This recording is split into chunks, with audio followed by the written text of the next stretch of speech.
Hello everybody and welcome to my channel. Go ahead, hit the like, hit the share. This video, I'm going to talk about what I'm seeing unfold on Instagram, courtesy of a subscriber who sent this to me. I heard it was some commotion going on, and what's quite ironic is I was working on something else.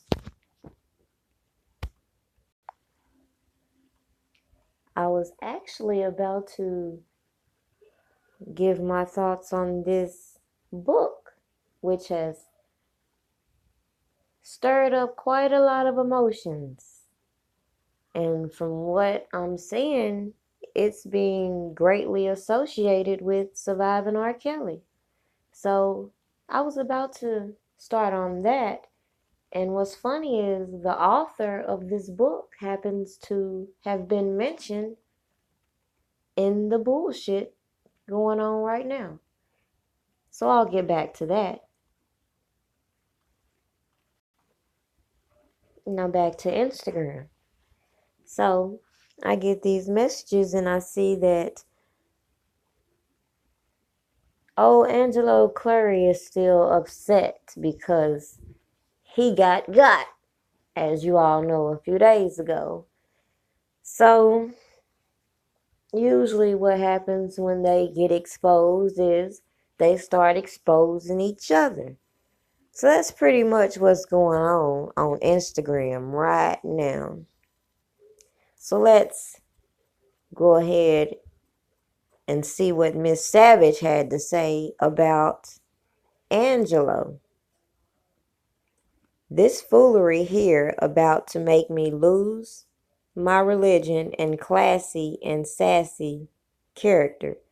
Not this clown said we taped an encounter of our daughter. You is a sick as can be freaky clown.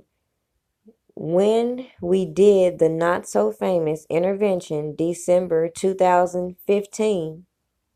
Wait, I thought it was 2016. Anyways, right after it failed, we contact and build an investigative story with the reporter at Jim Derogatis. That was released July 17, 2017. All while at least a year of y'all knowing what your daughter was into a few years prior to this. Do I need to post the police report filed against Rob of assaulting one of your own months before we found out what was going on? And y'all did nothing? Don't come for me, you narcissist clown, as your other halves called you as well. Checkmate.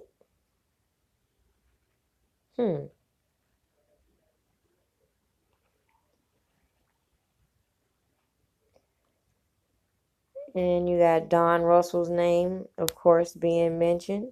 But here's where it gets interesting. You got Angelo going back and forth with the Savage's daughter, Jay. So he says, yes, but I was there and you parents started all this mess with Cash J in my room, amongst others. Your parents disrespected that young king and your father was I. Raw form along with your mom. Listen, young queen, I'm not going at your parents keep my name in their mouth when I don't say anything about your parents. And you know what's funny? All these people laughing at R. Kelly for having dyslexia or having a learning disability, but some of these motherfuckers need to learn on their damn spell check and shit too. While they laughing. Anyways, then Angelo comes back and say, when you tell the truth, you can't lie, but your family have a lot of things to answer for or things they keep from you. He says, no, your parents are just like they lied about everyone that was around this docuseries. Your father disrespected Faith to the fullest, or did you forget that all went down in my room in New York? Please keep in your lane because you are out of your league. So if you don't know what he's talking about, you can go to Daytime Tea where Tim Savage is calling Faith a blatant liar. So Jay comes back and says basically that her father was just defending her by demeaning another woman, but they want to call R. Kelly the abuser. But anyway, let's go on to Angelo's live. They got kids, you 48 years old, no relationship with your kid, but trying to tell somebody how to be a father when you condone it and try to persuade that it's okay for a grown man to fuck a 17-year-old kid. Like this, it makes no sense to me. So I'm looking at the people that follow him. I'm looking at the people that tag him. I'm looking at the people that post under there. That makes no sense to me. How can you be a 48-year-old man and you justify another grown-ass man who don't even know you, who you just came in contact with and start hanging with? Nigga, you're a rat. You better off this wearing a wire. Look how many niggas he probably recorded in Chicago. All these niggas getting shouts out, they better worry about that. I don't understand, like shit like that. I don't understand. I don't run around recording. That was Tim Savage thing. Him and his family. Not his family, but Tim Savage. I'm gonna keep it with him. I ain't gonna speak on his incoherent wife. So I'm just gonna leave it like that. And Tim, the one who took the post, let's jump on Tim. So we jump on where the tweet came from. The tweet came from Tim trolling people he's scared to say something to. He trolling people he trying to put in jail. See, because this was Tim, he would be down there right now getting dude locked up for illegally recording him in Chicago. He'd be in Chicago next week filing a charge. But it's funny that he'll go on somebody's page, retweet it, then try to tell his wife cut it. Man, come on, I got the whole thing. And it's funny that, again, when people get mad, they get to spilling the beans. And this is the very type of thing that I have observed with Tim Savage. And he wonder why nobody respects him or none of the bullshit he talking about. Because at the end of the day, you cannot break the law to try to trap nobody else breaking the law. And that's exactly what Tim Savage called himself doing. I'm going to post it later on. And I'm going to post some of the things that I replied back to the rap dude, as well as the Savage family, the wife and her husband that got so much mouth. Just like I said before, my queen, whoever, it could be my wife, anybody, aunts, anybody. My queens know when to stay out of something. This man run around and puts the female and his family in stuff. He blocked me, but yet you run around watching me from a fake page, like the Baby Girl 97 page or whatever other page I was affiliated with. Like, I don't got time for that. Like, if you want to say something to me, say it. Don't play no game. Your wife, you want to really go there, and Josh, I really try to save you, but you better really check yourself when you keep putting my name up there, saying something about checkmate and this and that. Y'all mad because I said something about he asked me about y'all intervention? Yeah, it was bullshit. Yeah, if my daughter came on the day of the mall, I'm not recording my daughter and doing them goddamn intervention. That's not gonna happen, period. Simple as that. See, what y'all don't understand is, and I'm talking about them fool-ass savages, this dude is nobody trying to get a platform. Help him get his platform, that's fine.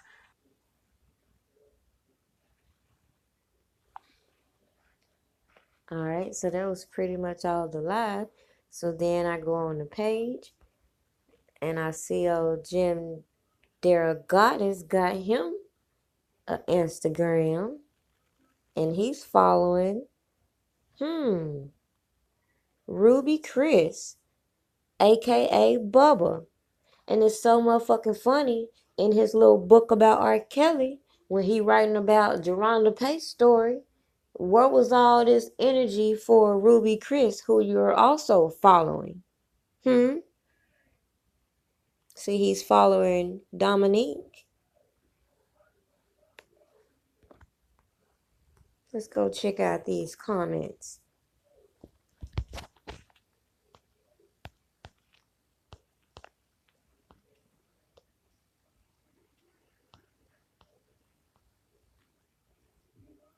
Here we go. Angelo says, "You upset because I have all the real on Cash and Tim, and then the shit went public. I have nothing to do with him or her. This is all on you. You know that was all a setup, and Cash is a R. Kelly lover. You still talk to you, R. Kelly supporter yourself." Again, I'm gonna need these motherfucking people to go back to school and stop chasing celebrities. What the fuck?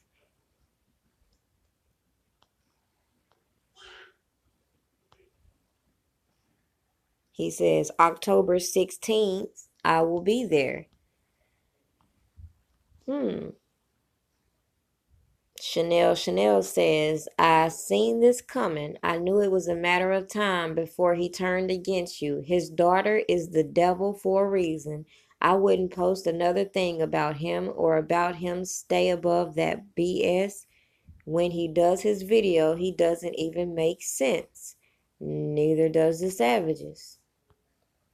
But what Angelo seems to be leaking out is that Jonjolin is still mad about the fact that her husband was caught flirting or whatever he was doing with Cash.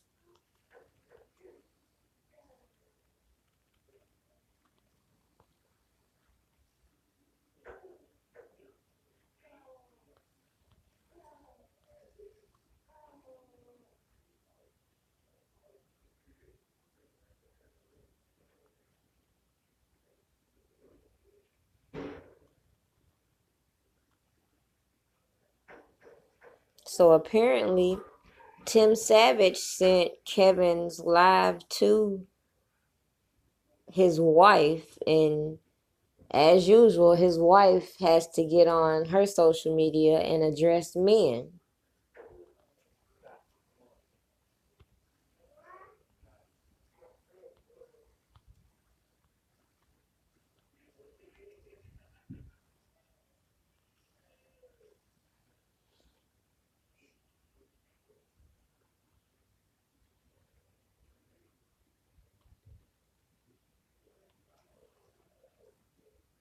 Then she's asking, "Who is this?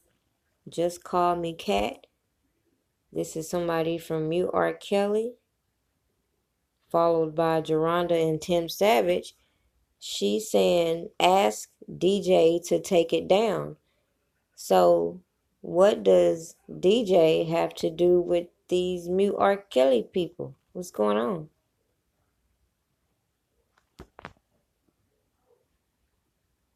Hmm. The word on the street is the Savages are linking up with some new people. Catch that. "I have nothing to do with that. She just need to know what I'm going through and not get involved by jumping into something she don't have nothing to do with." Jonjolin says, "She heard your original convo, you liar." Hmm. I'm with "Can't tame this Ram 3737. Keep on arguing and turning on each other while y'all keep exposing each other's lies so R. Kelly can go free." What she said. Hmm.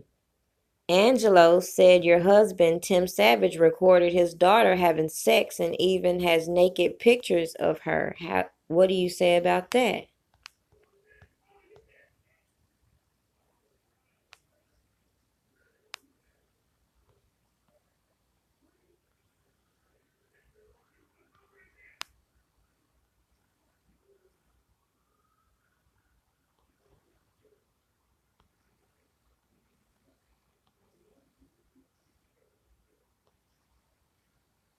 Hmm. So as you can see, the Savages and the Clarys are going at it. And it's mainly because it's really hard to keep up lies. Blatant lies at that. And as you can see, typical Tim Savage, when you're not doing what he wants you to do, he'll expose you. So stay tuned. Oh yeah, and by the way, I'm coming back for that Confessions book. Oh yeah, I have some things to say. Because from what it appears to me, that book got everything started. As I skim through the pages, I'm seeing a lot of similarities between that book and Surviving R. Kelly. The Savage's plan is falling apart, slowly but surely. And all we got to do is keep watching. From the beginning, they're talking about their daughter couldn't have a phone, but then they so anxious, they slip up and post this picture on their social media trying to prove a point or send a subliminal shot, one of the two. But either way, it kind of puts a dent in their theory that they can't communicate with their child.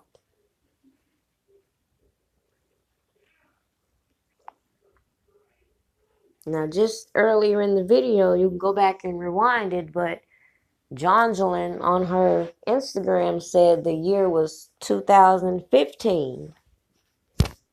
However, going back to this post she made when she was claiming they were going to be taking a break from social media, she said the date was December 2016. So again, they can't get their dates correct.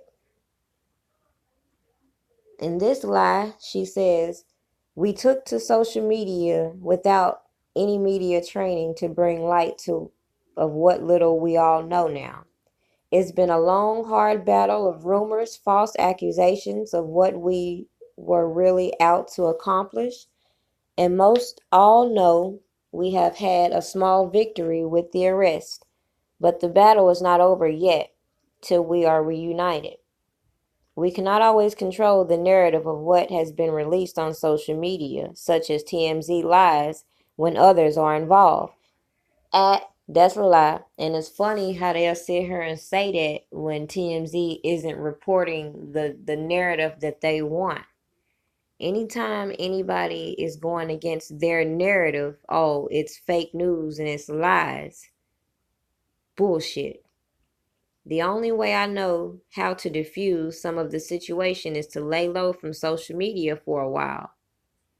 But what's funny about that is they couldn't lay low for a while. They just had to come back. But let me just go back because let me make sure I'm not tripping. This say 2016. The video I remember of the so-called intervention says 2016. But let's see what she said. Yep, as I thought. It said December 2015. So again, I'm gonna need for them to get their story straight. Was it December 2015 or was it December 2016? That does make a difference. So let's go back because Angelo brought up a familiar name. The reason that has Jonjolin feeling some type of way. Miss Cash, who, if you listen to some of the other blogs, it was a lot going on between the Savages and Miss Cash Jones. So doing a little research, I came to find out who she was. But now I think it's apparent to make it very clear that she is a supporter of R. Kelly. And it might sound a little odd to some people after I read her book reviews and I see that I can't find not one comment that would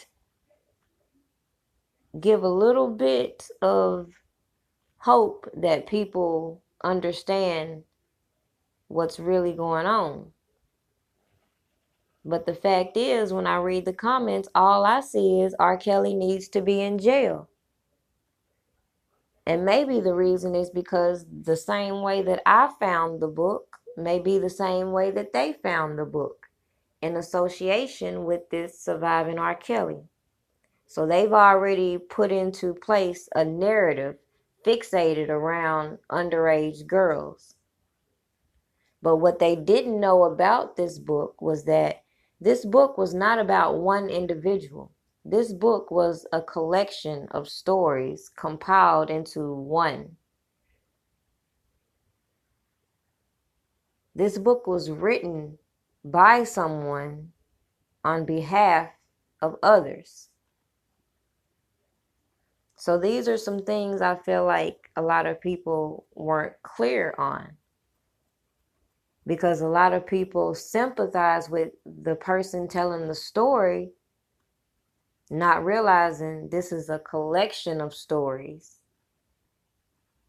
and it is fictionalized.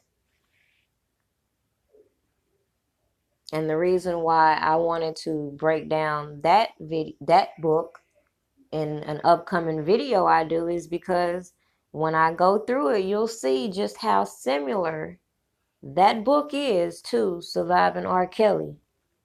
And when you put the factor that the person who wrote that book was linked with the Savages and then to R. Kelly's camp, that should give you another insight. And the fact that she supports R. Kelly should solidify the fact that the things that were told on Surviving R. Kelly were not the full aspect of the story.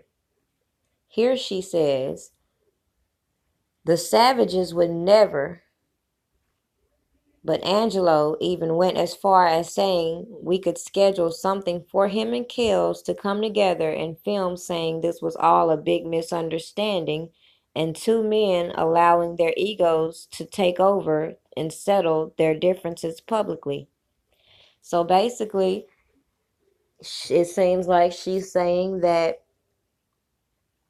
Angelo at one point was willing to sit down with R. Kelly and hash out their differences.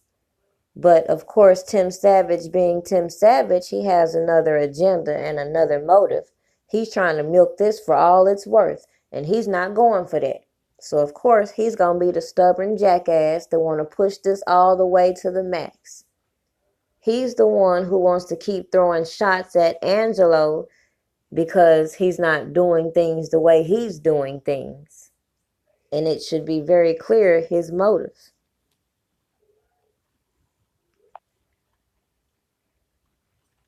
Now this book, matched with Surviving R. Kelly, kind of sealed R. Kelly's fate in the public's opinion. Luckily, we've been able to watch these characters reveal themselves via social media. So, just a reminder, keep praying for R. Kelly and know that the truth will be heard. And as I pointed out, even the person who wrote this book that has so many people hating R. Kelly supports R. Kelly. And before I close this video, I just wanted to end it with a different version of what Surviving R. Kelly didn't give you. Because this is the open letter that is supposed to be for R. Kelly from the author or from the voices of the women being used as an example in this book. So it says, I can't speak for the motives of others, but you know I love you through the good, bad, and indifferent. You know I never intentionally try to deceive or hurt you. My greatest fear is you hearing about this and feeling as if you never meant anything to me. My greatest fear is you thinking everything we've shared was bullshit. Because no matter where we stand, your feelings still matter to me. I want you to understand I left because I had to, but I also want you to know that as long as you are breathing, I'll never stop believing in your ability to get better. I will never give up on believing in you, but I had to love me enough to choose me. Skipping down. Yet I apologize in advance if you ever receive any backlash as a result of this, because God knows I've tried my hardest to protect the both of us in this. So, with that being said, some of that should give you red flags. That's definitely not the story you got from Surviving R. Kelly.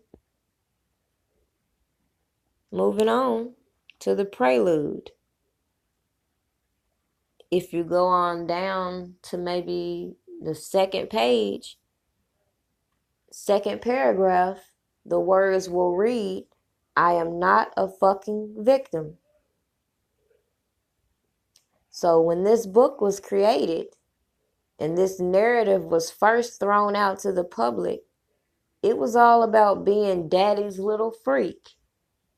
It was all about erotica, this very explicit story about how this girl sought after this celebrity, stalked him down because he was a creature of habit and everybody from his town knew pretty much where to find him and his movements.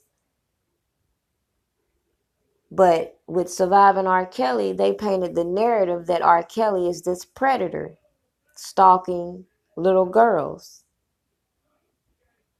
That was my problem from the beginning. I saw past the bullshit. And if you stay tuned, we'll get to the bullshit. Because this right here is getting good.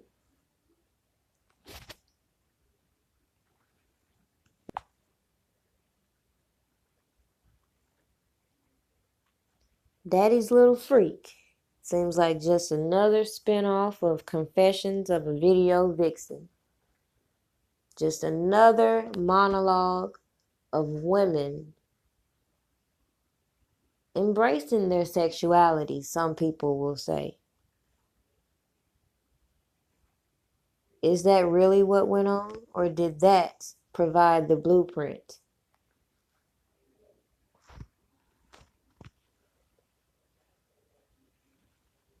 Now, just to prove the fact that Cash is a supporter of R. Kelly, you can go and check her out. And tell me, do you not find it odd that the person who wrote this book, Daddy's Little Freak,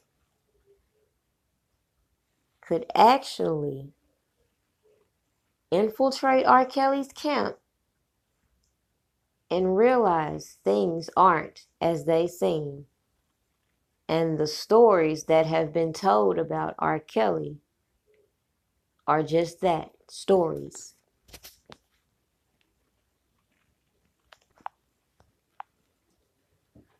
Stay tuned and make sure to drop your comments, because if you have any specific questions that you want asked, I sure will get right on it, because it's a lot of things I want to know.